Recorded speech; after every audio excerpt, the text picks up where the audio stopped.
بسم اللہ الرحمن الرحیم۔ السلام علیکم۔ مشذنی اور خود لذی سے بچنے کا قرآنی وظیفہ۔ اس وظیفے سے خود لذی کی عادت بھی چھوٹ جائے گی اور مردانہ طاقت بھی واپس آئے گی۔ اس بیماری کو جڑ سے اکھاڑ پھینکنے کے لیے رسول صلی اللہ علیہ وآلہ وسلم کی وصیت پر عمل کریں اور شادی کر لیں۔ ہاتھ سے شافت پوری کرنے والے خیالات سے دور رہیں۔ اپنے ذہن اور فکر کو دینی اور دنیاوی سرگرمیوں میں بزی رکھیں۔ نظروں کی حفاظت کریں کیونکہ غلط انگیز تصویر یا ویڈیو دیکھنے سے شہوت بھڑکتی ہے، یعنی سوشل میڈیا کا استعمال کم کریں۔ اس کا زیادہ استعمال کرنے سے انسان حرام کام پر آمادہ ہو جاتا ہے۔ اس لیے اللہ تعالیٰ کا فرمان ہے مومنوں کو اپنی نظریں جھکا کر رکھیں۔ اسی طرح نبی کریم صلی اللہ علیہ وآلہ وسلم کا فرمان ہے ایک نظر کے بعد دوسری نظر دہراؤ، لہذا پہلی نظر وہ ہے جو اچانک پڑ جائے تو اچانک پڑنے والی نظر میں کوئی گناہ نہیں ہوتا، لیکن دوسری نظر حرام ہے۔ اسی طرح ایسی جگہوں سے دور رہیں جہاں پہ غلط انگیز صورتحال پیدا ہونے کا خدشہ ہو۔ مختلف قسم کی عبادات میں مصروف رہیں، گناہ کے لیے ہی فرصت نہ چھوڑیں۔ ہاتھ سے شافت پوری کرنے والے کی نظر کمزور ہو جاتی ہے اور عضو خاص بھی کمزور ہو جاتا ہے۔ اسی طرح کمر کا درد شروع ہو جاتا ہے۔ اسی طرح کے دیگر نقصان ڈاکٹر بیان کرتے ہیں۔ ان سب کو ذہن میں رکھیں۔ ذہنی تناؤ اور نفس کی ملامت، ان سب نقصان سے بڑھ کر زیادہ نقصان یہ ہے نمازیں ضائع ہو جاتی ہیں کیونکہ بار بار غسل کرنا پڑتا ہے اور غسل کرنے کو دل نہیں کرتا، خاص کر کے جب سردیوں کا موسم ہو۔ اسی طرح روزہ بھی خراب ہو جاتا ہے۔ اپنے آپ کی دی گئی غلط تسلیوں سے دور کریں کیونکہ کچھ نوجوان یہ سمجھتے ہیں کہ اپنے آپ کو زنا سے بچانے کے لیے ہاتھ سے شافت پوری کرنا جائز ہے۔ نبی کریم صلی اللہ علیہ وآلہ وسلم کی وصیت اپنائیں، یعنی روزے رکھیں کیونکہ روزہ شہوت کو کم کر دیتا ہے اور جنسی خواہش کو ختم کر دیتا ہے، اور غیر مناسب طریقے مت اپنائیں۔ قسم اٹھا لیں کہ آئندہ ایسا نہیں کروں گا، یا پھر نظر مان لیں اگر اس نے دوبارہ یہ کام کر لیا تو قسم توڑنے کی بنا پہ ایمان میں کمی کا باعث ہوگا۔ اسی طرح ایسی دوائیں مت استعمال کریں جو شہوت کو ٹھنڈا کر دے کیونکہ ایسی دوا جسم کو نقصان بھی دے سکتی ہے جو شہوت کو ٹھنڈا کرنے کے کام آتی ہے۔ اس سے بہتر یہ ہے کہ آپ ٹھنڈی چیزیں استعمال کریں کھانے میں، یعنی سبزیاں اور پھلوں کا کثرت سے استعمال کریں۔ گرم چیزیں زیادہ مت کھائیں، اس سے آپ کی شہوت کنٹرول ہوگی۔ جتنا ہو سکے دینی کام میں متوجہ ہو جائیں۔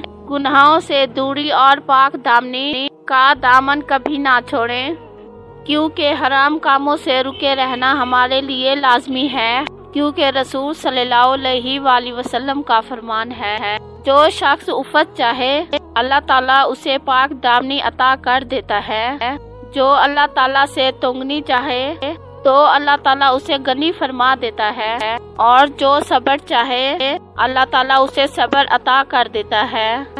اگر انسان ہاتھ سے شافت پوری کر لے، غلطی سے فوری توبہ استغفار کر لے، نیکی کرے اور مایوسی اور اداسی کا شکار نہ ہو کیونکہ یہ کبیرہ گناہ میں سے ہے۔ آخر میں یہ ہے کہ ہاتھ سے اپنی شہوت پوری کرنا حرام ہے۔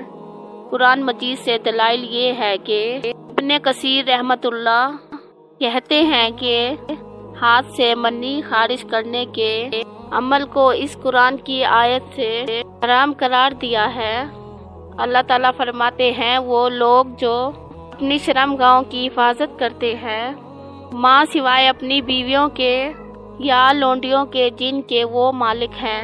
امام شافعی کتاب نکاح میں لکھتے ہیں جب مومنوں کی صفت یہ بیان کر دی گئی کہ وہ اپنی شرم گاہوں کو اپنی بیویاں اور لونڈیوں کے سوا کہیں استعمال نہیں کرتے، اس سے ان کے علاوہ کہیں بھی شرم گاہ کا استعمال حرام ہوگا۔ اس لیے مردانہ عضو خاص کو صرف بیوی اور لونڈی میں ہی استعمال کیا جا سکتا ہے، اس لیے مشت زینی حلال نہیں ہے۔ کچھ اہل علم نے اللہ تعالیٰ کے اس فرمان سے بھی خود لذتی کو حرام قرار دیا ہے۔ اللہ تعالیٰ کا فرمان یہ ہے کہ اور جو لوگ نکاح کی اطاعت نہیں رکھتے تو وہ اس وقت تک عفت اختیار کرے یہاں تک اللہ تعالیٰ انہیں اپنے فضل سے غنی کر دے۔ لہذا عفت اختیار کرنے کا مطلب یہ ہے کہ شادی کے علاوہ ہر قسم کی جسم کی تقسیم سے صبر کریں۔ علماء کرام نے سیدنا عبداللہ بن مسعود رضی اللہ عنہ کی روایت کو دلیل بنایا کہ ہم نوجوان نبی کریم صلی اللہ علیہ وآلہ وسلم کے ساتھ تھے اور ہمارے پلے کچھ نہیں تھا، تو آپ صلی اللہ علیہ وآلہ وسلم نے فرمایا، نوجوانوں کی جماعت جو تم میں سے شادی کی ضروریات، شادی کے اخراجات اور ماں کی قوت رکھتا ہے وہ شادی کر لے، کیونکہ یہ نظروں کو جھکانے والی ہے اور شرمگاہ کو تحفظ دینے والی ہے، اور جس کے پاس اطاعت نہ ہو تو وہ روزے لازمی رکھے، یہ اس کے لیے توڑ ہے، یعنی حرام میں واقع ہونے سے رکاوٹ بن جائے گی۔ تو نبی کریم صلی اللہ علیہ وآلہ وسلم نے شادی کی اطاعت نہ رکھنے کی صورت میں روزہ رکھنے کا حکم فرمایا، حالانکہ روزہ رکھنا مشکل کام ہے، لیکن آپ صلی اللہ علیہ وآلہ وسلم نے خود لذتی کی اجازت نہیں دی۔ حالانکہ خود لذتی روزے کی نسبت آسان حل ہے، پھر بھی آپ صلی اللہ علیہ وآلہ وسلم نے خود لذتی کی اجازت نہیں دی۔ اس سے پتہ چلتا ہے کہ اپنے ہاتھ سے شہوت پوری کرنا حرام ہے، یعنی اپنے ہاتھ سے منی نکالنا حرام ہے۔ اللہ پاک ہم سب کو ان باتوں پر عمل کرنے کی توفیق عطا فرمائے۔ ویڈیو اچھی لگی ہے تو لائک کریں، چینل سبسکرائب کریں۔